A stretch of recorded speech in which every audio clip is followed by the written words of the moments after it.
Jacques Ribaldi dit Jacques le notaire, en souvenir des études de droit très réelles qu'il avait faites. Il est vraiment criblé.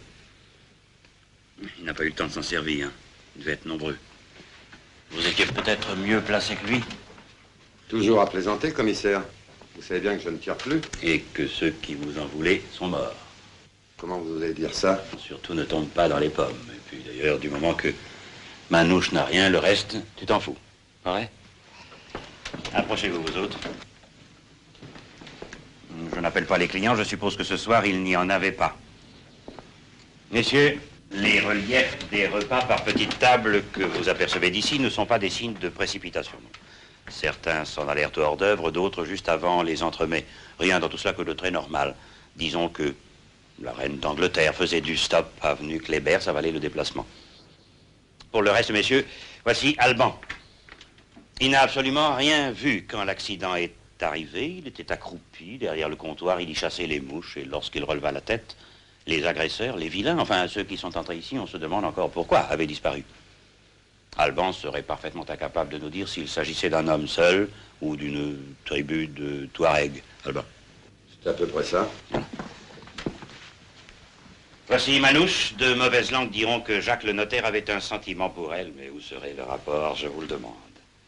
Manouche n'a rien vu. Elle était à la caisse, le nez sur une addition. Bien. Voici le second barman, Marcel le Stéphanois, si ma mémoire est bonne.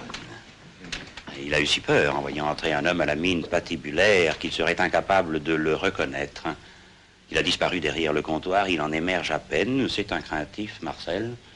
Il n'a rien vu, Marcel. Ah, ça alors. Je t'en prie, prends ton temps. Vous êtes formidable, c'est ce que je dois dire. On dirait que vous étiez là. Non, messieurs, je vous fais juge de la docilité, de la bonne foi des témoins. Ah. Je vous présente le voiturier, un homme honorable dont le nom m'échappe. Il a vu entrer des clients, mais il n'a rien entendu à cause du bruit intense de la circulation dans ce quartier grouillant de hideux, poids lourds et de sifflements de train. Puis il a vu sortir des clients, ce dont il a une grande habitude, et on est venu lui annoncer la mort d'un homme. Il est encore sous le coup de la stupeur. Auriez-vous la force de parler, mon enfant? Vraiment, quel choc. Abrégeons, je ne suis pas un tortionnaire. Ne soyez pas timide, allez vous asseoir. Messieurs, un idiot de village comprendrait que ces gens n'ont absolument rien vu quant à la disparition des clients. Ils ne sont pas payés pour en découvrir le motif. Tout le monde n'a pas une imagination au-dessus de la moyenne, messieurs. J'en ai terminé. Pas la peine. Je me trompe, Alban? Les mercenaires de cuisine ont dû réintégrer leur domicile. C'était beaucoup de monde pour rien, commissaire. Je me demande ce que nous sommes venus faire dans cette pouponnière. Auriez-vous la bonté de me rendre le même service qu'il y a 2 ans? Voilà, c'est à jour. Merci. C'est le relevé du personnel et les adresses. Le juge en fera des choux maigres. Prévenez le service qu'on amène le corps. C'est curieux. On dirait que, en sortant, ils ont tiré vers la rue. À moins qu'on ne leur ait tiré dessus de l'intérieur. Alban, j'espère que tu en as tué au moins, hein? Enfin, nous le saurons dans quelques jours. Alors, Liemel, je vous envoie un client.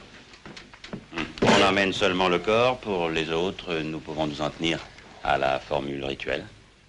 Tenez-vous à la disposition du commissaire. Interdiction de quitter Paris sans nous informer du changement d'adresse. Parfait.